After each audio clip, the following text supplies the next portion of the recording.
And we both decided to wear black, huh? Interesting. Kind of like Rafael Nadal in 2010 when he wore all black. And didn't Rafael Nadal win the French Wimbledon double in 2010 and then won the U.S. Open? I don't remember. I guess. Did he dress up in all black? I remember an old black outfit, like tank top. Do you remember when Roger Federer dressed in all black? Especially U.S. Open, right? Mm-hmm. In 2007, the U.S. Open that I went to, well, 2 in a row. The first one, he was in all black. It's hard to wear all black. No, I only try to do it inside the house. It's tough. You're very hot in the summer. Vader mode. Uh-oh, sorry. Okay, Carla, are you ready? I'm turning my sound off. Sorry about that. All right, you ready? Yeah. Let's lock in. Let's freaking go. Come on. All right. Hello and welcome back to another 5K tennis discussion. Today is July the 1st. Julio. Isn't July Julio? I said June 31st. And then I watched Helen on the video. And she's like, Dad, is it June 31st? He's like, I don't think so. How embarrassing. She was wondering. She thought her watch was broken. How embarrassing. She was like, it's June 31st. I'm like, Carla, the knuckle trick. January, February, March, I know. April. I just, whatever. I'm like, come on. Yeah, it just shows you. We hadn't been in the club 2 days, so I put June 31st. I'm sure that everybody that signs in is going to laugh at me. June 31st. Wait till that sign sheet goes back to the board of directors. I'm going to be like, Carla, fill that shit out. I'm June 31st, 6/31/22. Step behind. That's okay. Remember the knuckle trick. January, February. The knuckles are 31 days. So January, every other knuckle is not 31 days. So January, February, 28 days, right? March, April, May, June, July, and then the same knuckle again for August, and then September, October, November, December, and then the year's over. So it's the knuckle trick. Don't forget the knuckle trick, Carla. Good job, though. I thought it was cute. Talking about June 31st. I was like, You believe me, too. Oh, you believed her? Yeah, because Gabby said it's July 1st. I'm like, no, it's the 31st. You guys. Like, really? No, I said, really? I thought there wasn't a 31st. Not one, but two. I believed it was June 31st. And then Gabby's like, oh, okay. What? I got dumber after hearing that. You look dumb. Okay, well, Just playing. And by the way, speaking of the word dumb, why do not you pronounce the B at the end of it? Dumb, buh. It's got a B. Raducanu plays on June 31st. Yeah, but why don't you pronounce the B in dumb? I don't know. It's Dumba, thumba, woomba, toomba, comba, nomba. It's silent. You should pronounce that B. Give the B some damn respect, Carla. All right. Today is day 4. Monday, Tuesday, Wednesday. Today's day 5. Today's day 5. I did want to give a shout out to Brad Gilbert, and you know who Brad Gilbert is, right? Longtime tennis player, been around the gentleman, but you all know who Brad Gilbert is, the commentator now at the Tennis Channel. Yes. We love nicknames, right? We love nicknames, correct? Yeah. We have nicknames for everyone. Some are really bad, and some of them are quite funny. But Brad Gilbert coined a nickname last night I had never heard. You ready? I heard it today. Simona Halep is jalapeno. I'd never heard that, but I get it. Would you agree that she's a little firecracker, little jalapeno? I thought it was cheesy, but okay. I thought it was funny. I thought it was good stuff. By the way, after yesterday, we completed Coco Gauff. We started early yesterday. Coco Gauff had not finished her match, and she won that. Why do they keep forcing Gauff onto the court, center court? Because she's 18. She's probably the next hopeful American in tennis. I don't know. I mean, people like her personality. I'm not sure. I don't know why. Michael Rock said, just bet against Novak in the next match. You're a big better. Your bet, Tiafoe, this man right here wanted to, throw in a bet there. I said, no way, Tiafoe's not winning. That's an interesting bet. I just realized I was thinking, I was like, wait a minute, this can't be Sonego, right? But no, it's Ludwig van Beethoven. He's slippery. No one really knows his game yet, right? He just came out of challengers, basically. This is his first main draw Wimbledon appearance. Not happening. I'm not saying it will, but I'm saying it's an interesting bet. By the way, I never bet. I bet last night for the first time in maybe 15 years, 20 years probably, like officially bet. And I bet that Angelique Kerber would actually win the tournament. And the odds were what, plus I don't 1,000? So know. if I bet 100, I'd win 1,000. Anyway, I lost. She lost today, which sucked. Anyway, but have I ever told you why I don't bet? Yeah, because you don't know how to bet. No. In college, I got into betting on football, right? American football, said, football, not soccer, football. And it was one year, and I won a couple of bets like early on, and I was really confident. So as a college student, broke, whatever, I bet more than I could kind of afford. And then I was like, no, I'll win the next thing. Fast forward, this was like a Thursday night I started betting, and come like Monday night, I was down like huge, and I knew I couldn't pay it. It was going to be a big problem. I knew that. So anyway, I had a chance to break even, but I called the bookie, and I was so scared because if I would have lost that and bet on that too, in other words, double or nothing and lost, there's no way I could have paid for it. Anyway, I would have won the bet and broke even. Long story short is it was a pain in the ass to get out of this trouble. And I never bet again until last night. And what happened? Freaking lost. Carver, you suck. Grow So up. interesting thing, Stephanie keeps saying why they keep putting Coco Gauff on the center court. And then Michael Walker says because they like her in England. Agreed. But then William Spencer said Goff gets center court again tomorrow. Yet Tsitsipas versus Kyrgios on court 1. Halep not on center court. Iga not on center court. Home players not on center court. It's a joke. I agree with they should put their players on center court. I mean, tomorrow's a great match. Anisimova, or is it tomorrow? Yes, Anisimova that's gonna against be Goff. That's a very good match. But Yeah. I feel like the popcorn match, like everybody says, is definitely Tsitsipas and Kyrgios. That is the popcorn. That should be on center court. Yes. I would put that match on center court for sure. Just saying. And you have to look at where the money comes from. This is the record-setting. The money would come from there. This is a record-setting year for Wimbledon prize money, $49.9 million. And from what I understand, the women are right there equal, and they should be. Okay, they should be. Hence why Goff is getting center court, right? Goff's electric. She's young. But she's not a money She maker. just graduated high She's school. not a money maker. It's a good story, That's though. not a money maker though. That match is not. A I understand that, but we've seen Tsitsipas a quadzillion times. We've seen him blast his dad in the elbow with a tennis racket. We've seen him, take 20-minute bathroom breaks. We've seen this before. Mhm. We haven't seen Coco Gauff very much before. So of course everybody's going to want to buy up the tickets, wouldn't you? I would- now, furthermore, I would put Voltaire on center court. She deserves that. For her to be put it on court 2, like put her. Yeah, I don't know. I think I would have put my British players. okay. Look, can you poll question something, and this will speak for itself. Poll question this, Carla. Who would you rather pay money to watch, Voltaire or Coco Gauff? Simple enough. It'll speak. No, I get it. Yeah, Who would you rather pay money? Because it's a better narrative. We know that I Voltaire. get it. It's yeah. a better narrative, But I unless think- you're from England. Yeah, I get It's it. a better narrative. Yeah, but I would watch Sissy. They should have maybe scheduled where Tsitsipas or You didn't put. Oh yes, you did. I'm finishing. Oh yeah.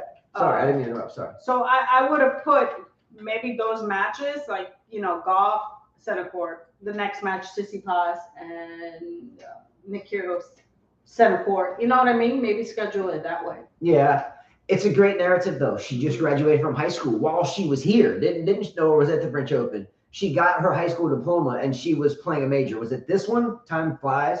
Or was it the French Open? It was French Open. Stephanie said, "I'm British. I would rather see Voltaire." Okay, fair enough, and I agree with that. Mm-hmm. I do.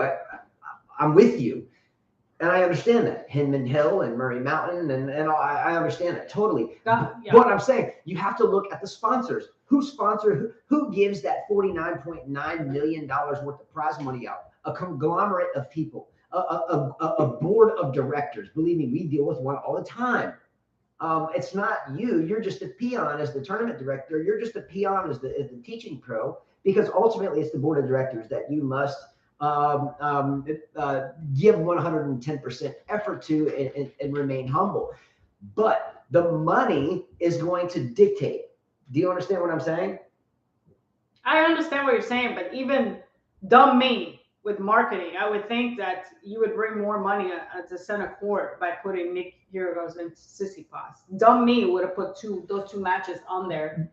But who's going to sell more tickets come sitting down on their television, flipping through the channels? Are you going to stop a match at Voltaire? No, or I are you agree. going to stop a match at Coco Gauff? I agree with that. That makes sense.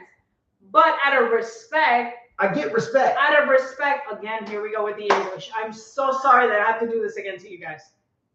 There's no loyalty. There's no loyalty. First, you banned the Russians. And the Belarusians.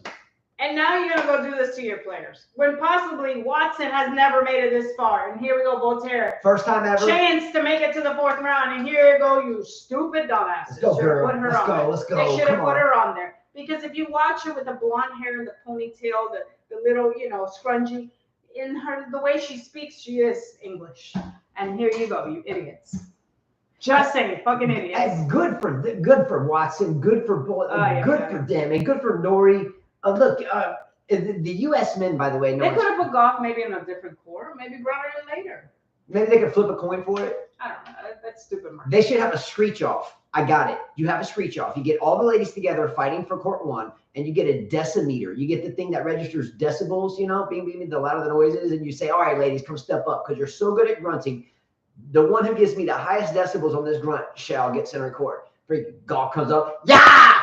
Freaking next one comes up and easy mother. Wait me! You freaking next one comes up. Like, whoa! Freaking Schiavone's like, I can beat all these young girls. Alpha says British public don't know Coco Golf too well. Maybe it's them giving her a center court platform for British fans. But no, it's further than that.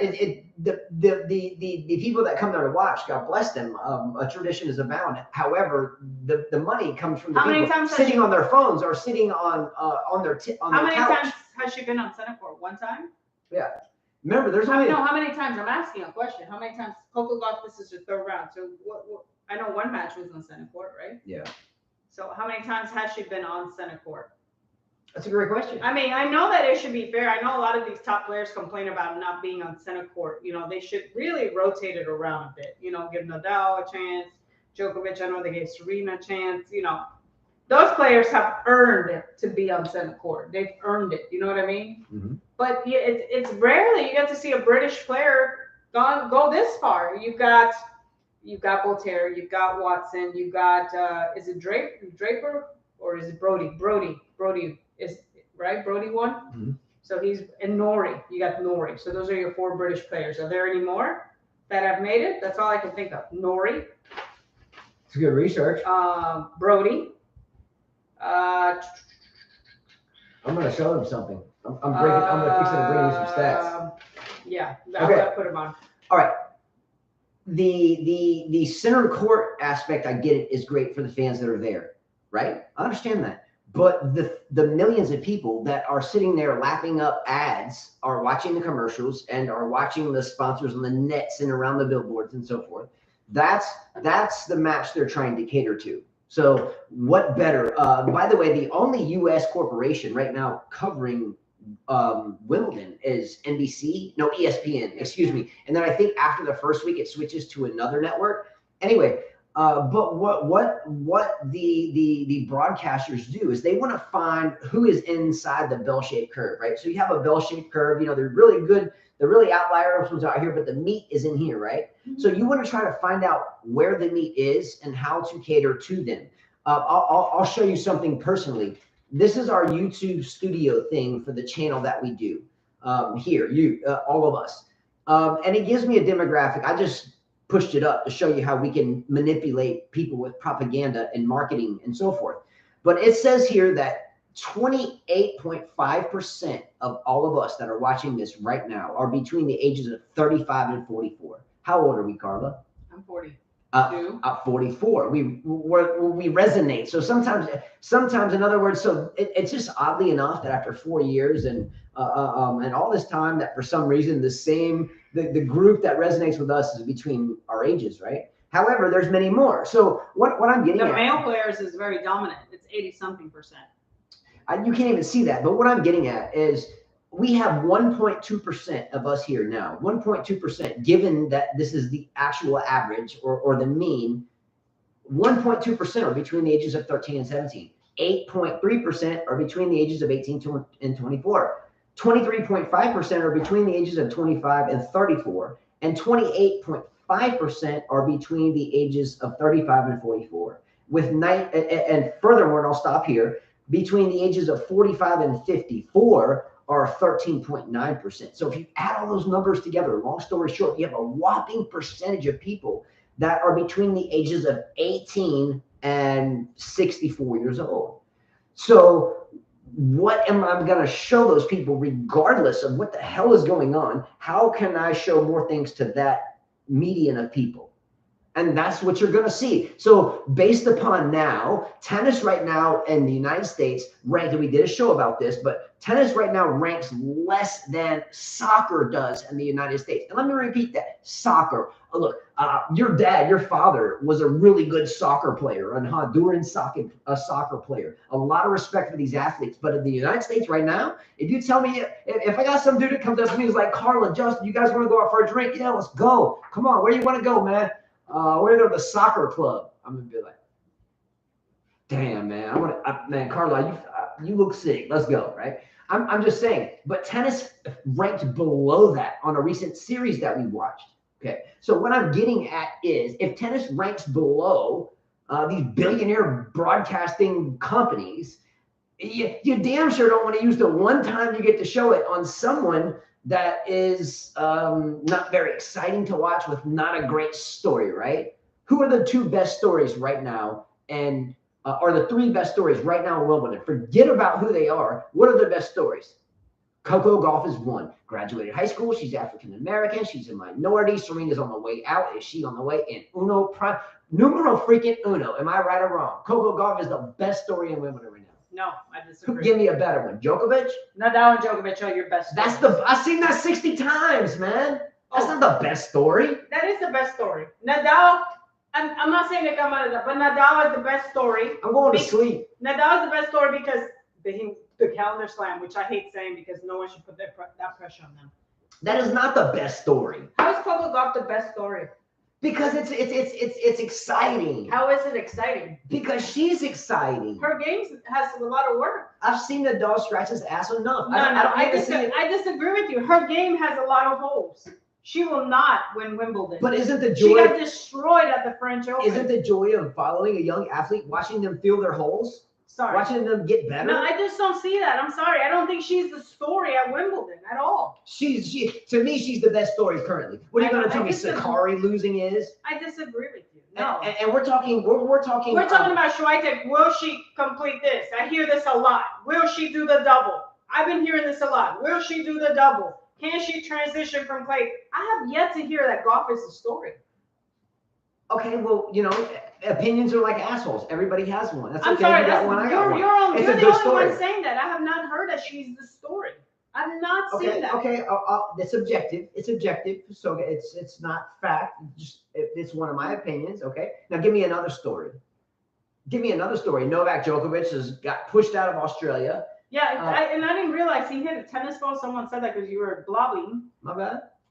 Still talking about the numbers. You love me anyway. I love you too. But let me go back here. Someone said that Ghazi said Djokovic slammed the ball in the anger today, as well as he could have gone anywhere, resulting him in getting defaultovich again. And then Jose P said, wow. Jose P said, wow, Djokovic should not be launching tennis balls when line judges are around. Yeah, I agree. I'm not a fan of tennis ball launching. Didn't Nick Kyrgios just blast one over the outside wall at like 4? They should start measuring. In baseball, they hit a home run and the ball flies out like 436 feet. They're like, hey, are they going to start now registering how far people hit tennis balls out of the stadium? Yeah. PC said putting golf ahead of a Grand Slam champion is crazy. She's managed by Federer's PR agency. Good point. Good point. Conspiracy. William Spencer says Wimbledon got. Who said that? PC? Yeah. I like this. William Spencer PC, shout out. We're on the same brainwave, bro. No, he's not. He's all for golf. No, that's why Labor Cup sucks ass because no one likes that cheesy shit.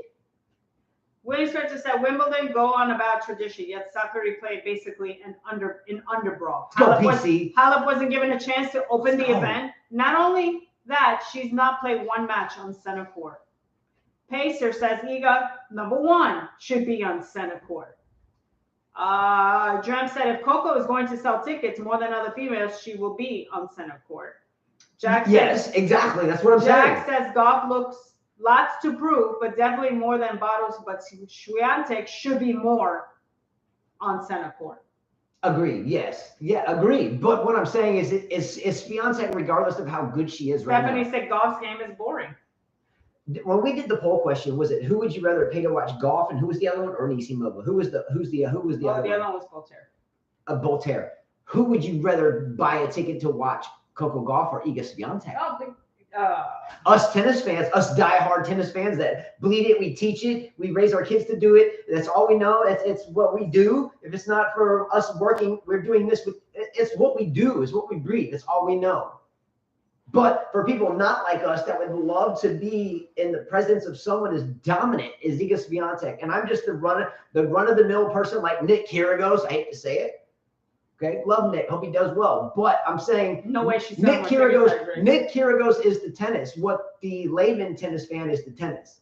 Okay, he doesn't really give it his all. But I know some people that are just fans that have never played the game that will slice you up and dice you up and outcoach you on paper any day of the week. There are some beast tennis fans out there. Don't hate me, guys, but I actually agree with Stephanie. She said golf is black, young, all good, but her game is meh. I agree with you. I don't find her game is what? Meh, like eh. Mad? Meh, like eh. Mad. Okay, fair enough. I agree with you. I don't find that golf's game is anything impressive. I really don't. I'm sorry. I disagree. I don't see it. There's a lot of holes in her game. I've seen better players. I'm just saying. I don't see it yet. She's getting there. Is she working towards that goal? Yes. I think so. She's working towards that goal. Yeah. Does she know how to speak well? Yes. Will she develop into a great player? Yes. Yes. She's taking her time. Nothing against her, but I don't think she's an unbelievable player right now. Just saying. There's a saying I like a lot, and that's maybe so, maybe not. And by the way, there's a Fish song called Stash, and they say maybe so or maybe not.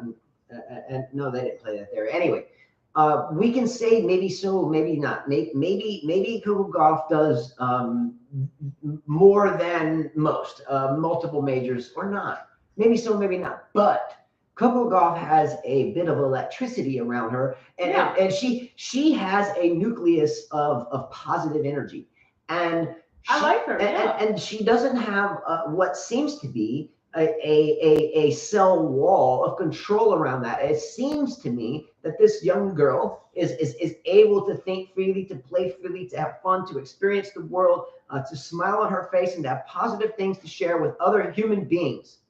And I'm sorry, but people like Sabalenka or whoever that snubs the handshake, the net, like Ostapenko. Oh, you got fat girl. Oh, I agree, but let me tell you something. Coco Gauff epitomizes a young lady. Is another great story. They both came in as juniors. Someone made a comment about that. They both came in together playing U.S. Open juniors, and I think Anisimova beat her. Let me go back to this comment over here. All right, I love comments. Someone mentioned. Love it. The chat's active. I love that because I don't have to think so much. And I can just react. You know, even though in tennis you want to be the one thinking and not the one reacting, but sometimes you're like so tired. You've been cleaning courts. Here it is. Williams just says Gauff and Anisimova actually aren't hugely different in success. Slam finalists versus semi-finalists, top 15 versus top 25. Likely even less if it weren't for Amanda losing her dad, yet one has 99% of focus. Yeah, they're alike. Yeah, and the comment that he mentioned, it kind of, when you read stories about Anisimova and you get to the comment that he just made, you have to stop for a minute and ask yourself, oh damn, let me think about that for a moment. She lost her father, and that was a big part of her entire life as his daughter. It changed everything for her. Yeah, it changed her tennis. Her tennis went down the hill because of it. And I mean, she was better than. And I'm sorry, to me, she was better than Gauff. And it takes, when I saw both of them, I'd rather watch Anisimova any day. And it takes a little while for anyone that's young to channel the negative impacts of losing a sibling. I just lost my sister. Believe me, I know the feeling. My parents are aging. You know, so there are certain ways we can deal with the negative, and we go through our downturns. We get, but finally we hit rock bottom, and the best thing, the only thing you can do is reach for the sky. Let's freaking go. I'm not going to stay in this hole, and you're going to start to climb out of it. Sometimes when you're young, it takes you a little while to climb out of it. So Anisimova lost her father. She got in the hole. She went away. You know, she went, oh, what are we going to do? Trying to find the right coach. Trying to find the right coach. And here we go. And then finally she's growing up into a young lady. And now the tumbleweed is rolling uphill instead of cascading downhill, right? If you notice, she doesn't dress like a hoochie too on the tennis court, which is good. Yeah. PC says, and so, no, it was a PC. Okay. Where is it? Oh, Trouble Mind says propping Coco to be the next Serena is a fantasy that they want to have, but it's not happening. Agreed. That's not happening. Agreed. It's never gonna happen. It's never gonna happen. No way. With the Margaret Court's record, and look, love you, Australia. No disrespect to you, but a lot of her majors that Serena was always trying to catch were only because mostly Australians, again, no disrespect, were playing the tournament. It wasn't until the likes of Sampras and Agassi and are you telling me that some of the Australian Open champions, if you look back in time and look at it, you think were they all really were they that great? I'm trying to find your message. Do you understand what I'm saying? Yeah, I'm trying to find your message. Gassi says, please take my question. If any of you guys were in Djokovic's position and being the GOAT and end up having the most Grand Slams, would you guys have swallowed your beliefs and taken the jab considering the AO is a shoo-in? No. Yes. Wait, you could. Okay, so you're saying you would take the jab. My sons wanted to be in the military. I wouldn't take it. My sons wanted to be in the military, so they took the COVID shot. You wouldn't? No. Then don't say. Oh, wait a minute. Wait, well, okay. That's what he said. Let me rewind it a bit. Okay, let me think about this for a minute. So I think the question is that's being postulated. Correct me if I'm wrong. I think the question is something like, are you willing to die to take this jab? If that's the case, yeah, okay, fine. I want to die anyway. But what I'm saying, if you're gonna, and I'm not pro or against any of that. We're not discussing whether nothing about us or what. But my mindset is, and this is what this gentleman believes in. That he's a staunch. You will mess up his legacy, unfortunately. But what I'm asking is, in other words, if it was a life or death, this is where I'm going with this. Would you do it? If it was life or death, it's not life or death, but it's stupid because the man. He's already set for life monetarily. No, I know. So why does he need to sell his soul? Then why was he still playing? Then don't. He's got a beautiful family. He's like a. This guy passed him for one reason. Then forget about it. Some stupidity. This guy right here, by the way, is the same dude that takes injections in his foot. So how is injections in the foot with synthetic? This guy here takes painkillers and screams for it. What's your point, Justin? Like he has beliefs? Yeah. Get real. Shut up. That's hypocritical. Get real. Stupid. Come on. By the way, speaking about Nadal for a minute. Yesterday after the show, Nadal commenced to take out Ricardus Berankis. No, but I don't know. Okay. I hope not anyway, because it's jacked up. Okay, Nadal takes out Ricardus Berankis yesterday. All right, no big deal. But did you check his post-match interview, Carla? No, I didn't. Did you check Rafael Nadal's post-match interview? Mm-mm. How is it that Novak Djokovic and Roger Federer, the both of them, can be so bilingually fluent? No. Oh, okay. Yeah, no, so, I can make fun of it too. So Nadal in his post-match interview, and he was speaking to a English reporter. Okay, but I wrote this down. I wrote it. I quoted it. I rewound it. I went back. I rewound it. I went back. I rewound it. I went back to make sure this was spot on. This is a damn quote from Rafael Nadal last night after the post-match interview. The cheesy question was something like, Rafael Nadal, we love you. And can you tell us how you whatever, blah, blah, blah. Okay, she hands him the microphone. Here's her response. All right, here we go. De tu a mi mixta possible, maybe good humble. But I play very good in top body, but humble and then I was speaking really fast. And then I play very unbelievable. He played very good, smart, and and today was my day. No. And how do you feel about blah, blah, blah, blah? Well, yeah, I feel very good, and I feel amazing, and what can I say? No. Thank you very much, guys, for supporting me, for my family being here. I appreciate everything. I always say that you have to work very, very, very hard. It's incredible to be here. And, I can't wait to come back to the next match. No? We love you. You're like a raging bull. Yeah. You make me want to talk that way. Okay. Anyway. I was telling my daughter, don't you think you need to practice very hard, just like Nadal does? No? I don't know. Now, I wrote, so after that, and I'll turn the page, but I wrote this last night. So I'm gonna read it anyway. But it was a thought last night. Sometimes when you write your thoughts on a page, you read the thoughts the next day, and you're like, "What the hell was I thinking?" You're like, but sometimes you can recreate those thoughts, and that's when it gets better. Okay, so anyway, I wrote that about his press conference. And I'm like, damn, man. All good. But what I'm getting at with that is, Roger Federer will bust out there and speak 8 languages on you fluently. But Rafael Nadal still struggling to speak that English just one time. I learned English seconds. Lack of effort, Nadal. Let's go. No, come on, Nadal. Start no. practicing your damn Sally Mae, bro. He just like said the accent. No. Or what's the thing? Rosetta Stone. Nadal needs to get damn Rosetta Stone. Stop playing. I'm serious. I told my daughter, I'm going to talk to you that way. Lily, I want you to practice very hard because there's so much to accomplish. No. And if you don't try very hard, well, life will pass you by. No. Hold on. I have to pick my boat. I got to pick my boat. Hold on. My daughter's like, don't do that. Got to pick my boat. Okay, by the way, and we'll squash this topic now. After his press conference ended, it went to a TV commercial. We were watching ESPN, I think. Sorry, I can't quite remember. I don't want to. Anyway, but after that, it went to a commercial of a prescription medication for a little kid, okay? At what point in time, and I'm not getting into this here, but at what point in time do we start throwing prescriptions for little kids and ADHD on mainstream television when we're watching a tennis match? Seriously, and I wrote this here. I'm not going to get into it, whatever. You may hate me and totally disagree with me. But when I'm watching tennis and all of a sudden I got a commercial for, and I wrote the thing, I won't need to read the name because I might get killed or something. But there was a commercial about like a 3, 4, 5-year-old kid getting on this medication for ADHD, and then at the bottom of the screen it says, may cause cancer and all this shit. I'm like, now we're watching prescription commercials for like kids. Just spend time with your kids. Just spend time with your kids and discipline them and deal with them. You will get headaches, diarrhea, vomit. You will feel some nauseous, and you will maybe die at the end. You don't hear it because you talk so fast. There's exceptions to the rule, and I say this not because I know anything. I'm a dumb human being. My father is a physician. I do have a psychology degree from the university. Neither here nor there, but I can tell you as a father of 5 children that I've had 5 children and coached thousands of students that every one of them is individually different.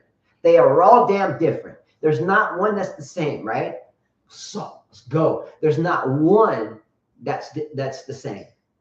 How do you figure them out? How do you help them become better people? How do you keep them remembering you when you're dead and gone and they're raising their kids? By being kind, by being forthright, by telling them they suck when they suck and telling them they're good when they're good and not sugarcoating it, right? Mm-hmm. Be a good person, be a good coach, and you can change lives. Mm-hmm. Am I right or wrong? Yeah, I agree. I mean, do you understand? One of the most passionate things that's for my being is to watch another child develop. And then there's no price you can put on that. Not a fucking cent. You can't. It's a priceless thing to coach a child from the first ball to winning tournaments. Amazing feeling. There's no amount of money you can pay a coach that's done that for that feeling because it's priceless.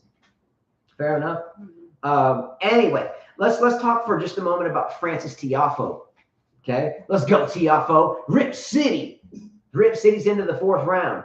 What are you thinking about his chances moving forward? And I only bring this up too because Mike Walker out there, what's up, my brother? Let's go. Mike Walker out there had the courage to put $500, I'm guessing, at Tiafoe plus 10,000 to win it. So Mike Walker, I hate to spill your bet, but anyway, it's in confidence. Yeah, I mean, Tiafoe has a great chance against Goffin. I feel like he can get through that match. Can you poll question something for Mike Walker? Can you poll question something? Okay, let me tell. Okay, so Mike Walker. It's a question I'm asking. But let me give you the abbreviated version, but let me tell you what the question pertains to.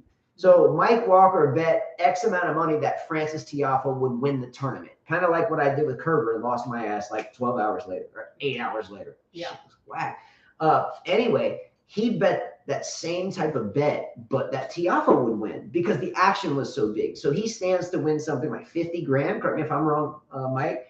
If Tiafoe wins the tournament. And we get that, we get that he's not supposed to. We get that Djokovic will toy. We understand that. But what if? Would you be willing to follow his bet and that $500 can make you 50,000. And would you have enough faith in Tiafoe to even get you close to that? Now, I had faith in Kerber to at least make the quarterfinals. Homegirl bailed today by Mertens. So here's the poll question. Would you bet $500 on Tiafoe to win Wimbledon if you stood to make 50,000? And you can. No. Am I really writing this? Anyway, okay. They heard it. You heard it. Oh, but I think it's a good bet. Would you take it? No. I would. I wanted to add like $20 to it because $20 times 10,000 would be what? 20 grand? No. It'd be 10 grand. So Tiafoe has a good chance against Goffin, and then Norrie or Tommy Paul. Great chance, but there's one man that's stopping them, and that's Djokovic right there. But what happens if what happens? Let's ask a hypothetical question, and it happens. What happens if Novak Djokovic rolls his ankle or tears his ACL tomorrow? Everyone's confidence gains, and Mike Walker could be a rich man. Think about that. What happens if Djokovic gets injured? What happens if Nadal's foot? Yeah, exactly. What happens if? So to put $500 down to potentially, and more than likely will be a loss. Well, I mean, it's a smart bet. Bossidar asked Carla, in your opinion, what is better for tennis overall to finish with more slams? Nadal, Djokovic. I have a feeling people already decided. Obviously, in the history books, we're going to look at who had the most slams. Obviously, right? Yeah. Obviously, that is the GOAT. You can't change that. Whoever has the most slams is the GOAT. That's why we talk about Margaret Court. Even though we don't like her, we talk about her because she has the most, right? We talk about Serena being the second. You're going to talk about it as natural. I mean, sure, I would like Nadal to have more than him because they would talk more about him. But in my opinion, a long time ago, to me, the better overall package to me was him because of what he represents, what kids look at, not throwing a racket, not slamming a ball, not, doing stupid stuff, yelling for this, yelling for that. I am all against that. I don't even like teaching people who act that way. Agreed. I don't like it. So for me, he's the GOAT already, but in history and books, the number will say. Yeah, and look, we as the fans, we understand the story, the narrative that's transpired over the past. I'm 44 years. My father was raised in the game. My mother's been around it for her life. So we as those fans that follow it all the time, day in and day out, since the likes of Stefan Edberg, Yvonne Lindell, whatever. Nastasi and McEnroe. Most people, though, and I mean most, the majority, end up picking up tennis when they're 40, end up picking tennis up when they're 50 in a league, or taking a lesson finally because they want to get out and get some exercise. And they start following it then. And what ends up occurring as they go to their history books and they go to Google and they're trying to figure out how to entertain the conversation with other people that they've just met to try to be in the know. And they'll Google up who has the most slams, who has the most championships. And it's going to come up Margaret Court. And it's going to come up Rafael Nadal. And then futuristically speaking, if someone ever breaks those numbers, then guess what? Their name will be replaced. Mm-hmm. There's not going to be an asterisk that said, because you're a freaking ball, your line lady couldn't dunk and move out that damn way of that little weak-ass shot. Look, there's been, by the way, if you've watched this tournament at all, or surely you have if we're here, I have seen multiple players, including Bublik today, that have, out of frustration, threw the ball up and popped it. And I'm being light. Djokovic didn't slam that ball. He tapped it to the fence. It just happened that the damn stupid-ass lady couldn't dunk and move that shit. Cost them a major. What is that, TM that won that? Abysmal. Anyway, not getting into that again, but you never know about things like that happening. So you have to give that bet some credit. I think it's a good bet. Mike, I wanted to add like 20 to that, but she wouldn't let me because I lost 100 yesterday. Mm-hmm. She wouldn't let me, bro. Wouldn't let me. Okay. Bublik is a disgrace to tennis. He's not a disgrace. Why? The freaking guy. I like Bublik. Yeah, but he don't try. He gives up a lot. I'm sorry. No. He made it to the third round of Wimbledon. But he gives up a lot. He has so much potential. He match point, double faulted. It happens. He should underhand another serve. Duh. It happens. It's okay. Happens. It didn't look like he cared. It's okay. Yeah. I don't blame him for underhand serving. If you can't get the ball into play big on the first, and you're not good at hitting spots, then might as well chip or chop it into whatever spot you're trying to get it to. And we know that Francis Tiafoe has a very robotic, big forehand. So if you can pull a dropper in there, if you can chip in a serve and make him create his own power with that big loopy ass forehand, sorry, Mike, welcome. I do hope you win your bet, but he's very robotic. So if you bring Tiafoe in to hit that robotic big loopy, it's not big loopy. He's gonna hit it. It's not big loopy. The problem is he takes it back. He's and way so up. the elbow's up here. Yeah, he's all That's kicked the up. problem. Oh, it's And that's why robotic. he's not winning Wimbledon. I'm sorry. It's a great bet though with the action. That's a lot of action on that bet. A lot of action. All right. If you guys have heard, Ludwig van Beethoven has now advanced to the 4th round at Wimbledon. This is Van Rithoorn from the Netherlands that has jumped on the scene. Now, why, Carla, I'm going to let you speak on this one. Why does Van Rithoven remind you a little bit of Karatsev? Why? Karatsev? No one knows him. Karatsev, the guy that just showed up, and started winning with his huge legs and started winning some tournaments and matches, and everybody's like, oh no, he's the GOAT, Raducanu's the GOAT, she's the GOAT. Shut up. They haven't been around long enough for anybody to study their game. There's not enough film. There's not enough coaching that is spent on trying to just beat you. Okay. Van Rithoorn, good. I hope he wins the whole tournament. Let's go. Come on. Well, I hope Djokovic beats him. Yeah, let's scratch that. Let's rewind that. I hope he loses to Djokovic. However, it would be a good story if Djokovic wasn't in the tournament and then Van Rithoorn would win. Or maybe if Van Rithoorn could just beat the brakes off of Alcaraz because Alcaraz is annoying. First match. Let me give you a role play of Carlos Alcaraz. Okay, Carla, do you want up or down? Oh. Okay.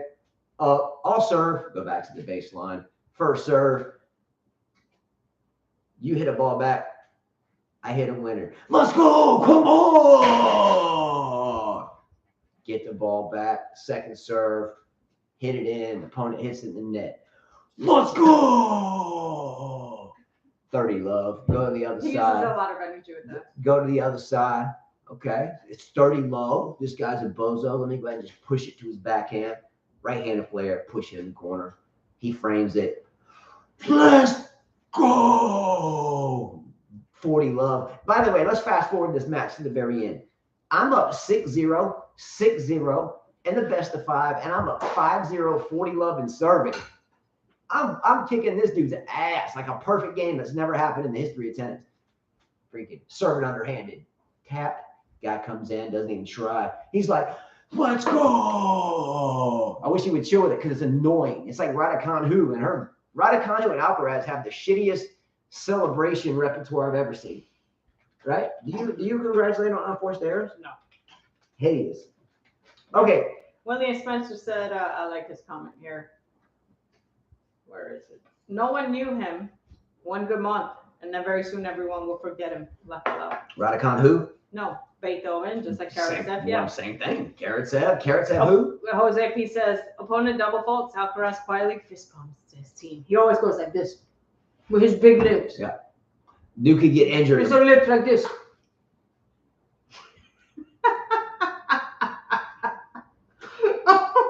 Drug tennis says during the 90s, when Graf was pressing Martina, Graf was considered the GOAT. And before Martina, Court was 3rd because she only won 11 open slams. Now that Serena passed Graf, Court is the GOAT. Court is the GOAT in books. That's what we're always saying. Yeah, Serena needs to pass blah, blah, blah to be the GOAT. They do say that a lot. We do hear it a lot. Unfortunately, Court is the GOAT.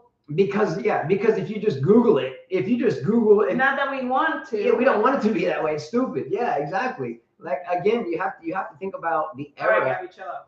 You have to think about the era that Margaret Court was playing. I love you. I know you love being on camera.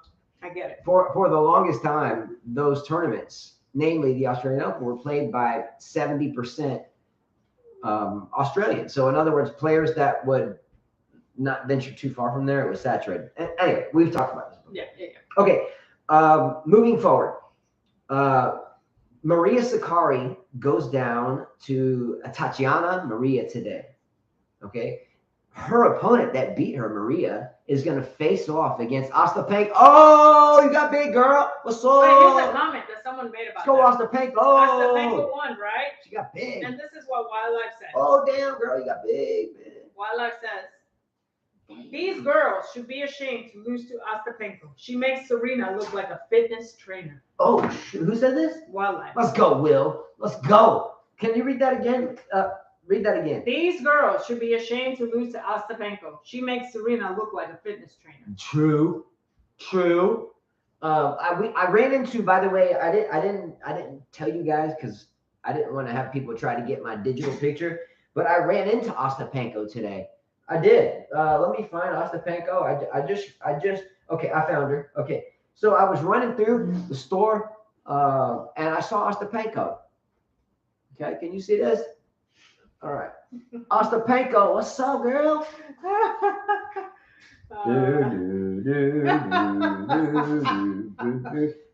can make it run on the bottom of the screen. I'm coming. Choo, choo, choo, choo, choo. Forehand. Bah. Backhand. Bah. Forehand. Boom. Switch step.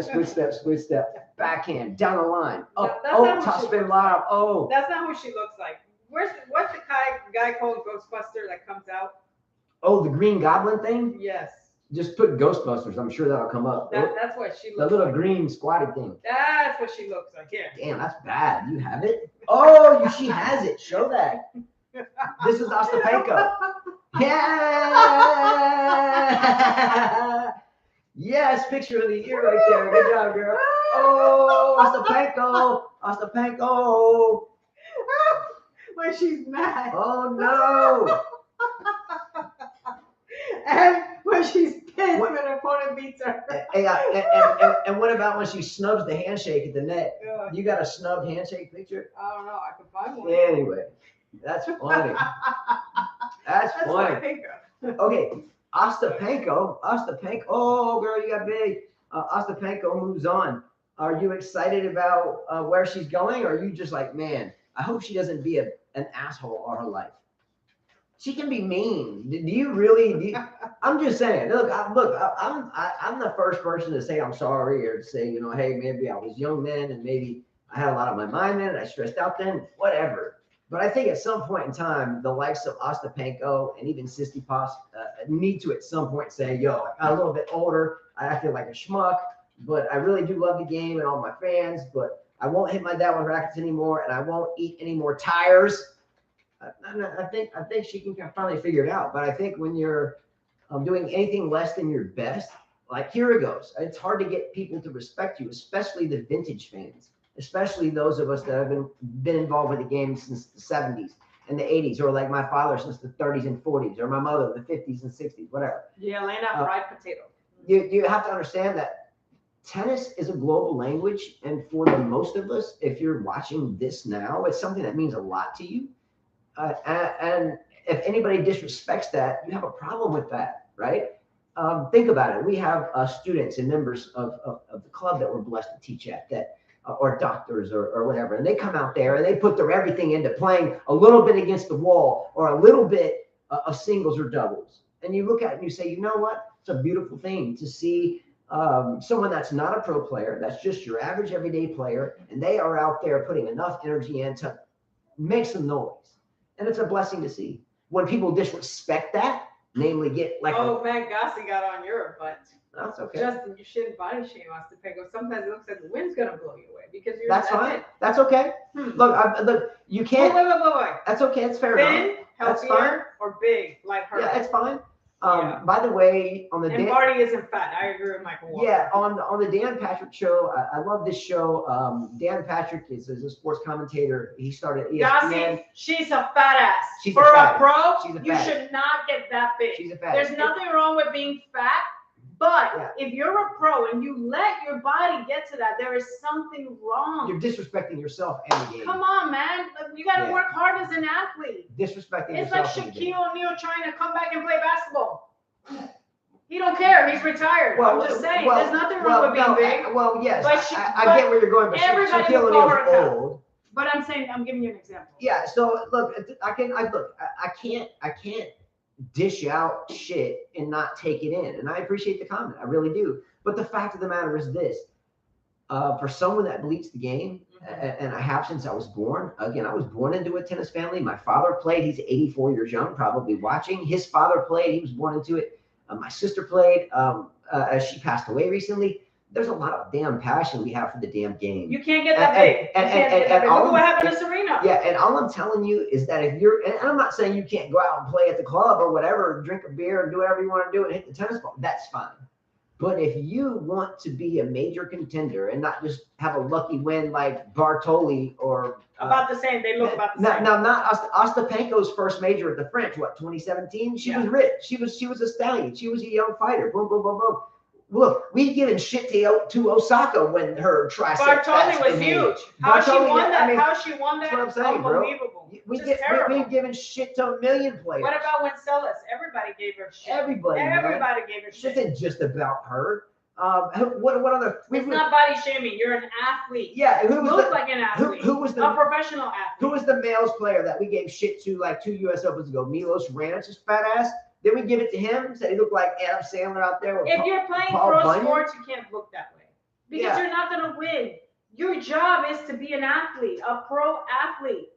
That is your job. That is what you're representing. Imagine a boxer going to fight and they're gonna weigh him, and the guy is like got a big gut. Butterbean. Come on, man, it's disrespectful. Yeah. That's what you do. That's your job.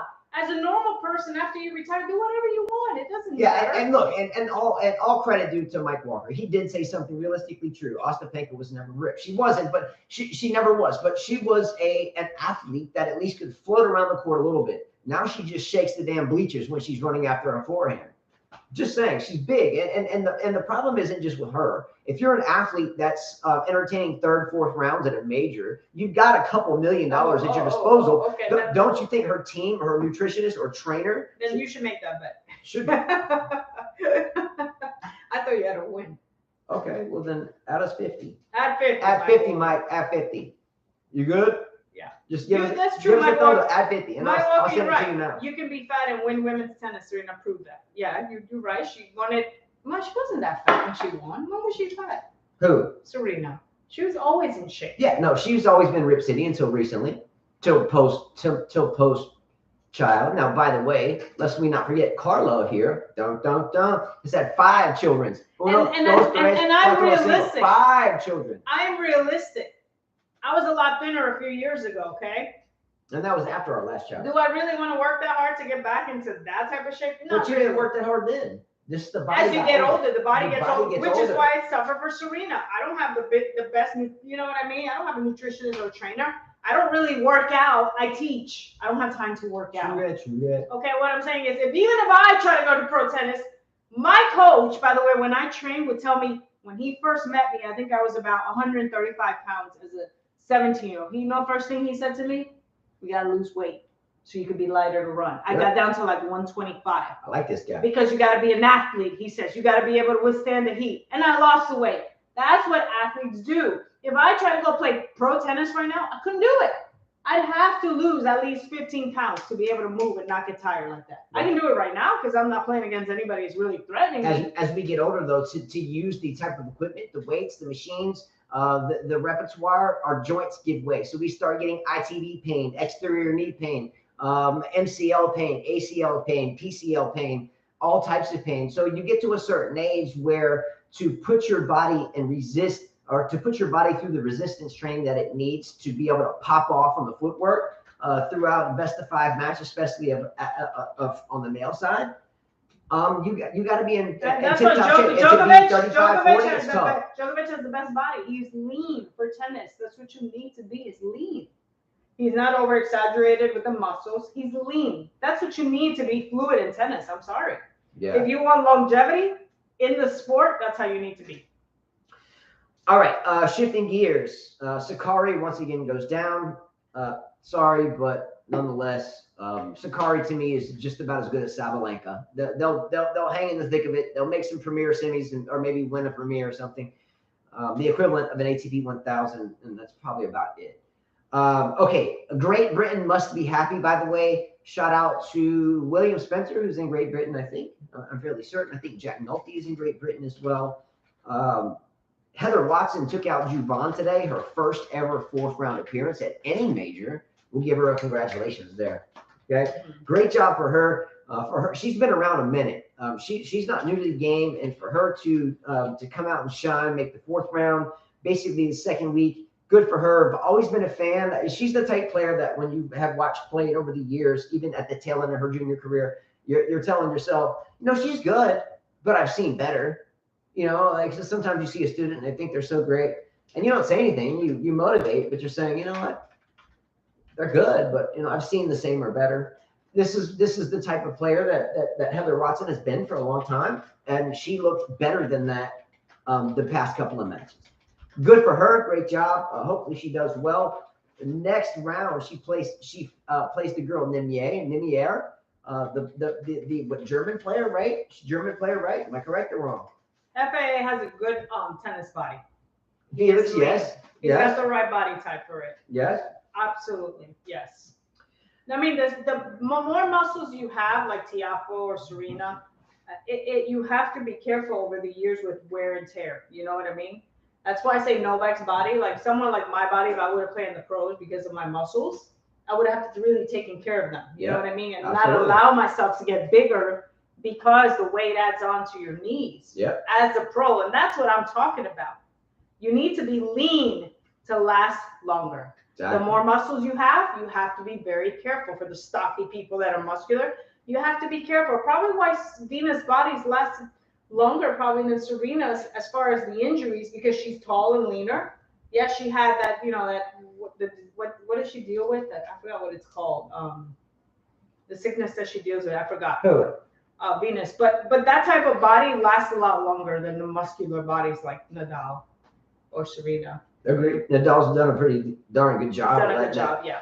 Yeah. Anyway, congrats to Watson for her first ever 4th round appearance. Next up, we don't need to beat a dead horse with this, but Novak Djokovic cruises past Kekmanovic. So yesterday on yesterday's show, I think we joked around about maybe Djokovic would gift Kekmanovic a set or give him a few games. Didn't happen. He bageled him in the first set, gave him a 6-0 a donut. Right? Didn't even give him a French fry, not even the breadstick. Just gave him the straight up bagel. So anyway, good job for Djokovic for not allowing himself to fall victim to propaganda. He didn't. He handled that. He didn't get them nothing. All right. Trouble mind, Nadal claims he doesn't have to do weights. Probably. I don't have to lift weights for my muscles. Yeah. I'll tell you that much, guys. I really don't. Yeah. Like I can literally, and I don't like lifting weights. I can literally do like maybe 30 reps, and I'm like, oh my God, my arms are gonna get too bulky. Or my legs, if I do the squats, I do very few, because it's some people, I hate to say this, are born like that. Their families are built that way. My dad's built that. I believe Serena when she says she didn't have to work her arms. If you watch her pictures when she was little, she was already bulky. It's like little Justin. He's like that already. Yeah. It's built inside of you. I mean, some people don't have to work that out. Do you think, Carla, so I don't mean to pry on your legs, but she has really defined legs. Do you think when you're like 55, 60, where you can't do so many hitting lessons all the time, and I will be lifting weights. Do you think that those legs might turn into goo? No, they won't. They'll turn into fat. So I will definitely goo. Yes, goo. I will definitely lift weights. Absolutely. Yeah. My mother does it. Like at her age, that's why I want to keep my toned legs. So absolutely, and I know how to do that. I know how to get there. I agree with you. Yeah. But the issue is sometimes when we have a lot of bulk, when we get older and that bulk starts to go away. Now, what's the equation? If there's any physicians out there, how much percentage of muscle mass do you lose per year because of atrophy? Atrophy, atrophy, atrophy. I think we lose X amount of muscle mass per year if we don't use it. In other words, use it or lose it. I think it's like 3%. So if you don't use X amount of muscle mass over a 10-year period, you lose X% of it. So someone like you that's naturally gifted with the bulk of natural muscle, your dad's the same way. What happens when you are no longer able to be active? Oh, I will be active. William Spencer Justin's just like you. He can eat forever and not gain weight. Yeah, I'm the same way. Some people are built that way. They can just eat anything and they don't gain any weight. Some people eat just a little bit and they gain weight. It depends how your body is. I mean, Helen Noir says, ironically, Serena has showed up at Wimbledon not in the best shape, but she has a commercial for exercise. Yeah, see, here's Carla's legs. She's not playing around. She's got that. You know, I don't know if you can get it clear or if it loses focus, but she's got legs. Problem is what happens when you can't use those legs anymore?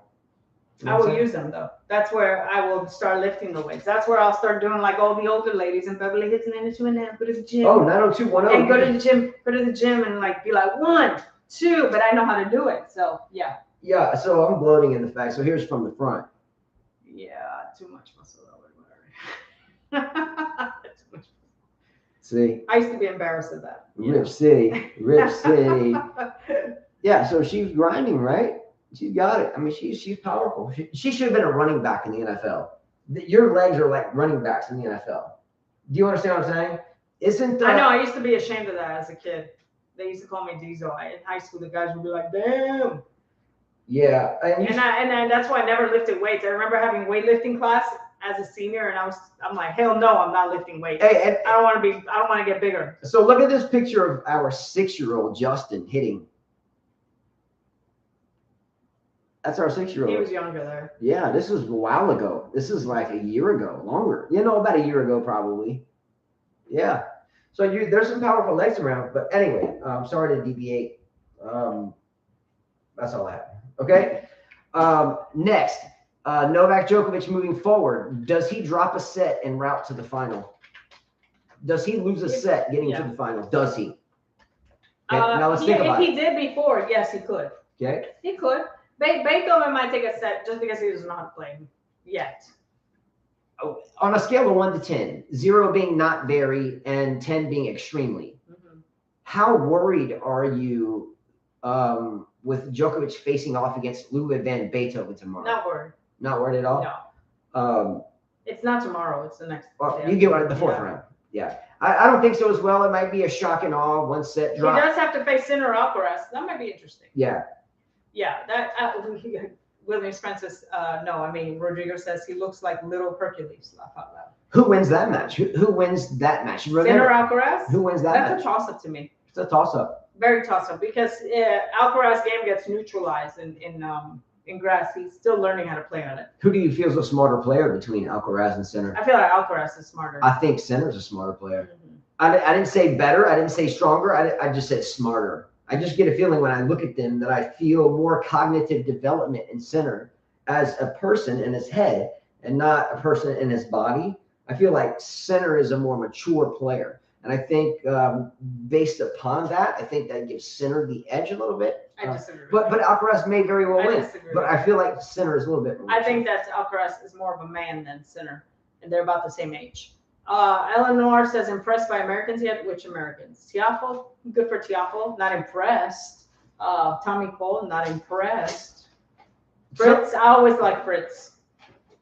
Yeah, and Ella, thank you for the comment. By the way, I wrote a little something here last night. The first round, and I think maybe Jim Courier or whoever's commentating on the Tennis Channel today said the same thing. And I think so I didn't come up with this on my own. I actually just copied this from the commentators. But the USA men got through the first round 13-3, right? So out of 16 men, they only lost 3 matches. So they went 13-3. After the second round, so with 13 remaining, they went 8-5, right? So there's 8 left. Is there any of the 8 left besides Tiafoe that you would even think had a chance? So we got Djokovic and Ludwig van Beethoven. We got Jannik Sinner and Alcaraz. We have Fritz has a great chance. We have Goffin and Tiafoe and Norrie and Paul. Now look, Tiafoe, in my opinion, I'm sorry. Go Cam Norrie. I love you, William Spencer. I love you, Jack Nolte. No disrespect to Norrie. But I really hope Paul wins that. I just do. And I think he can. And Tiafoe, I'm really positive that can beat Goffin. You know, and I'm really confident that Tiafoe can beat Paul. And I think he will. So I think that it'll be his first semifinal. I think Tiafoe has the ability to land in the semifinal against Djokovic. His girlfriend's very strong. Never say never. Have you guys never. seen his girlfriend? Never say never. We did a video not terribly long ago, maybe a year or 2 ago, and I got into this whole thing where I was like, Rich City with Tiafoe. I love the guy. I love the courage that Mike Walker had to take him with a lot of action on the bet, whether he loses or not. Love the courage. You should put a hashtag next to his name and say, look, bro, better, at least give me some spec. Anyway, good bet. Add us 50 to that if you can. If not, just let us know and we'll go ahead and send it. But good bet. And wish the best for Tiafoe. I really do. He's a fine young man, a good player, and he's been through the thick of it. Okay. I am very interested, though, on the Novak Djokovic and Ludwig van Beethoven match. I'm very interested on that, not necessarily to see anything more, but how this 24-year-old previously challenger-type player reacts to playing the best player on the planet currently. Or you could say Nadal or whatever, but one of the best players on the planet. All right, next topic. I already covered that. Okay, we're getting to the thick of it, actually. We're getting close. Matches tomorrow that we have interest in, all right? In no particular order. The first match I wrote is Harmony Tan and Katie Voltaire because of some of the things we just talked about. Most importantly, it was the karma, the damn karma, Karna, that Harmony Tan's probably going to get for pulling out the damn Dublin match. I hope Voltaire beats the brakes off of Harmony Tan. Come on, Voltaire. Let's beat her ass. Any person that would do that, regardless if their thigh hurts, only because they want to rest up for this one, beat her ass, Voltaire. Let's go. Next match, Coco Gauff and Amanda Anisimova. I'm going to be rooting for Anisimova because I picked her to win Wimbledon. And that was a solid pick. And I feel like this is the time for this girl that's gone through this, she's a little bit older than Gauff. I feel like she has a great opportunity. I mean, let's look at her draw, right? Where's she at? Great draw. Let's look at it if I can find it. All right, here we go. If she gets through that match, her next opponent would be Tan or Voltaire, which is a winnable match. And that would put her in the quarterfinals. I feel like Badosa, Kvitova, if she's mentally up there, she could win that match. And then most likely will face Halep. Let those two eliminate each other. Let's say Kvitova and Halep go into the quarterfinals. Kvitova always gets nervous. Halep, you just never know. It depends how much she's grunting and how she's feeling. I feel like Anisimova can actually get to the final. And I told Justin, I feel, how am I going to go against Coco? Are you kidding me? Carla, how are you going against Coco? Coco all the way. Why? Because she's American? I mean, I feel like Coco has too many holes in her game. I want someone who's a little bit more complete than Coco. I told Justin, by the way, that I feel like Cornet is going to beat Swiatek. Wow. I just feel like she will. I watched Swiatek struggle a bit in that last match to someone that she shouldn't have struggled against. You want me to make that bet? I'm not making that bet at C Tennis. I'm not Justin. No way. You're going to pay for your lesson, buddy. What bet? Double or nothing on the lesson. For what? The Swiatek bet? No, Coco Gauff and Anisimova. I think Coco Gauff wins the match. She got her ass beat though. Mm-hmm. Handed to her in that final. Like she wasn't even there. I think Coco Gauff wins it. I think without a doubt. She's got the electricity. The only thing that will get Coco Gauff the L, I think the loss, is just maturity. I think Anisimova is a little bit more of a mature player. They know each other. Yeah. Either way, you mentioned Kvitova a minute ago, or a second ago. Sorry, I had to get up. Kvitova, by the way, has won this before. She's a lights-out player, and what makes Kvitova more tricky than a lot of these other players if she's dialed in? Big serve, and she's lefty. Mm-hmm. She's lefty. So if Kvitova is hitting her spots and she has to be on though, and she's on and she's swinging freely, she won't drop a set and win the tournament. Yeah. Because Osaka's not there. Obviously, Serena and her, age, 15 years or 10 years ago, okay, Serena would be that type of person in this position. But Kvitova, if she's on and she's feeling it and she's moving freely and her footwork is happy feet, she's really floating and being graceful, pop, pop, pop, taking the ball early in the zone, grinding, like pop, pop, confident, got some swag in her game. Kvitova will win the tournament again. The only problem is that's hit or miss these days. Three things missing from her game. Her serve is one. Whose game? Coco Gauff. It's very inconsistent, like my daughter served. She goes for too much. By the way, speaking of serve, did you guys see how many aces that Caroline Garcia had today? She had something like 18 aces. She always had banked at aces. Serve. She was Her balling. forehand is very inconsistent. She was balling. That's number 2. And the shot selection. She needs more variety. No, I don't. Don't get up again. I'm good. But yeah, think about it. 18 aces. Why? How is it that Caroline Garcia roll off 18 aces? And stop saying "come on" all the time. That's the other thing that annoys me about Coco Gauff. Right, too early. I hate that. I hate that shit. Her serve is hot and cold, exactly, and consistent. She needs to learn from Osaka. One thing about Osaka I give her credit for is that serve she has. First serve, second serve, deadly. Deadly on hard court. Deadly. I mean, that thing is coming at you. The other thing I like about Osaka's game that I feel like Coco should learn is that any short shot is done. True. The forehand is very consistent. Very consistent. Yeah. Coco Gauff, I feel like sometimes he's playing like a junior, doesn't think outside of the junior tennis and add more variety to her game. You know, she's too jumpy. Yeah, well, she did She's just too jumpy. But she did just graduate from high school. Yeah, but she's been on the tour, what, 2-3 years? Yeah, she used to have to pick and choose her tournaments because underneath age of 17, you could only play an X amount of tournaments per year. So yeah, but either way, she's here and she's now. Next match that I look forward to is Cornet and Swiatek first doing tennis. And then some Djokovic and Krejcikova, which I feel Krejcikova might surprise us. Well, Krejcikova won a French Open, a totally different surface. To win, look, forget about the double. In other words, well, it's important, don't forget about the double, but meaning if you can go into the grass and win Wimbledon, and then creep into the clay, vice versa, creep into the clay and win the grass, and do the French Wimbledon double, that's one thing. And that's really tough to do. Very few have done that. But you can do the career double. Mm-hmm. Krejcikova can do that, right? Mm-hmm. She can do it. She's won the French. She could do it. I don't feel like she's playing good enough to beat Swiatek. I don't think she's playing good enough. It's a different surface. Her touch is going to help her in this surface. Those drop shots, the slices, especially with someone that has a full Western grip. Keep slicing to their forehand. Keep doing it. So who wins between Kvitova and Jessica Pegula? I really feel like Kvitova should win that. But again, if mentally, sometimes she just looks at her camp too much. Her boyfriend, her coach. Yeah, I'm going to take Kvitova in straight sets, maybe 3. I said 3. Okay. Did I say Kvitova and Pegula? I meant to say Kvitova and Badosa. You said. Did I get it right? No, you got it right. Yeah. Okay. Iga Swiatek and Alice Cornet, you mentioned this a moment ago. I disagree with Carla. I think Swiatek wins that easily. Men's side, Nick Kyrgios versus Stefanos Tsitsipas. Tsitsipas should beat him.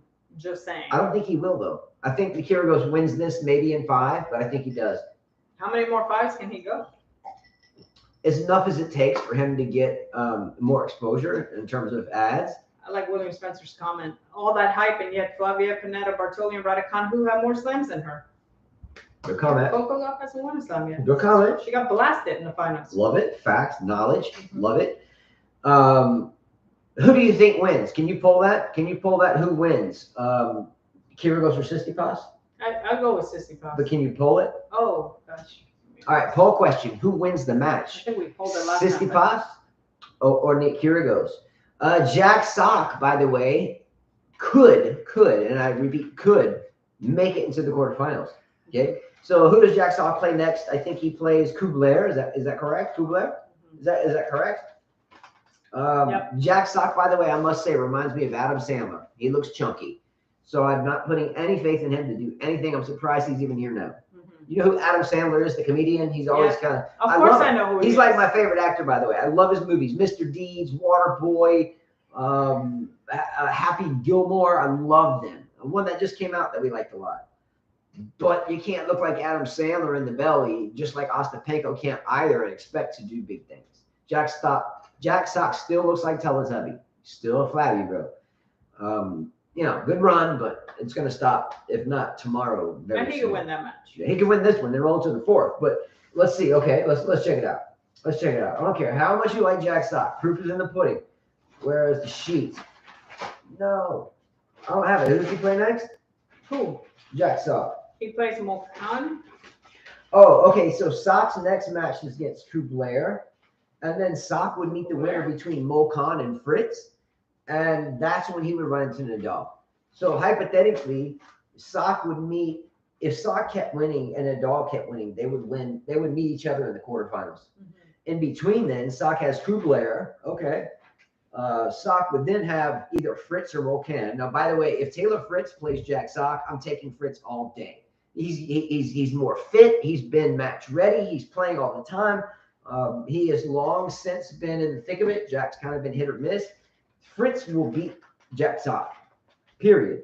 And then if not, then he still would have to go through Gasquet, Van der Schuzel, Sonego, or Nadal. Tough thing for Jack Sock to do. It's not going to happen. Mike Walker, if Jack Sock was plus 10 million, I wouldn't even bet $1 on that, right, to win the tournament. Okay, a few more things. Fantasy team leaderboard. Oh, by the way, the last match of the day tomorrow, Sonego and Rafa Nadal and Sonego. We get to watch the person pick his butt and wipe his sweat off his bandana, while Sonego, the person that's only on this map and only getting this court because A, he's playing Nadal, and B, he won a match that was gifted to him against Djokovic after he had solidified his year in #1. Sonego, who? You mean Djokovic just gave you a name? Sonego, who? I'm just kidding. Sonego's, look, I'll pull that back. Sorry, Sonego, we love you. He's been a soldier for a long time, and he's a really good player. But damn sure Djokovic get you that damn match. You damn well know that. Okay, so let's give credit where credit's due for Djokovic giving you a free pass when he had just beaten Borna Coric and then said, you know what, I got my #1. I'm just going home. You can have this. Nothing more, nothing less. Proof is in the pudding. Okay, fantasy team leaderboard. This is the top 5 leaderboard. Again, I won't get into this too much here, but we are giving away $600 for anyone that can predict the men's final, women's final, and the winners.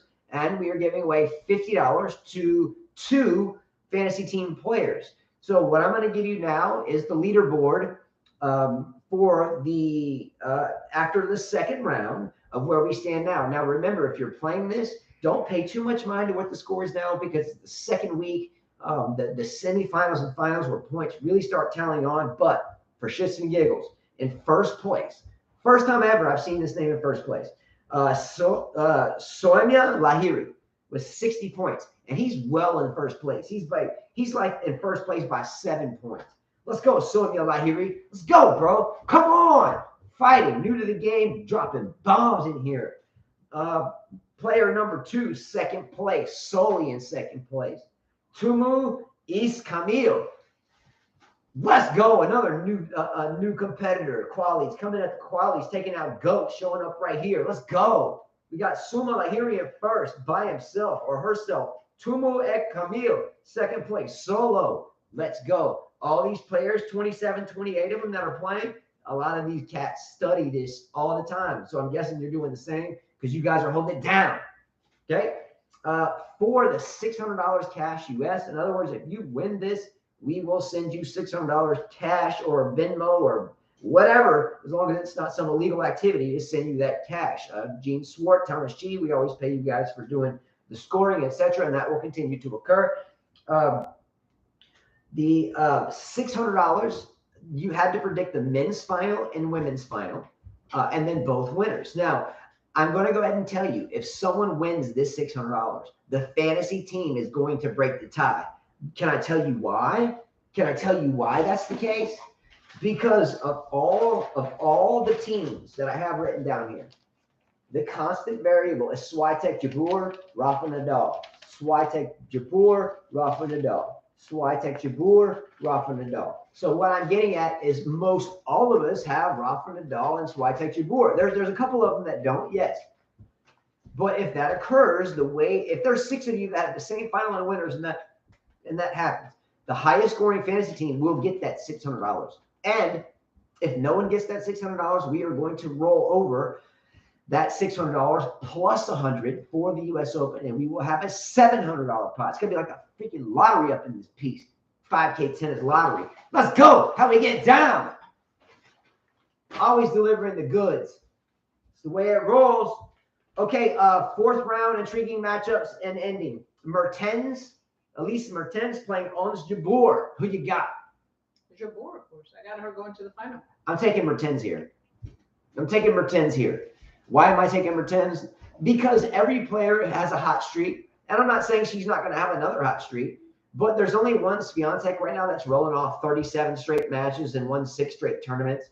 It's hard to have 2 of those. I think Mertens beats Jabeur tomorrow. I love Jabeur. I hope she wins, by the way.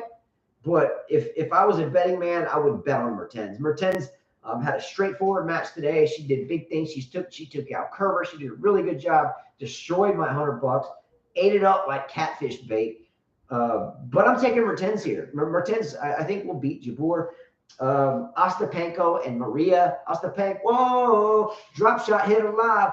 Drop shot hit alive. Drop shot hit alive. If I'm playing Ostapenko tomorrow, I'm serving underhander like Bublik that served 6 of them in one game. I'm going to drop shot the serve.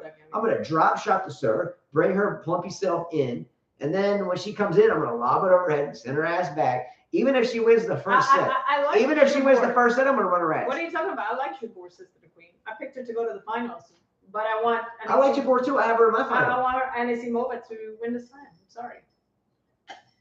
Yeah, I like Jabeur too. And Sister the Queen, I love you a lot, man. Sometimes I wake up in the morning and I think of like the sun coming up and buttercups and roses and flowers.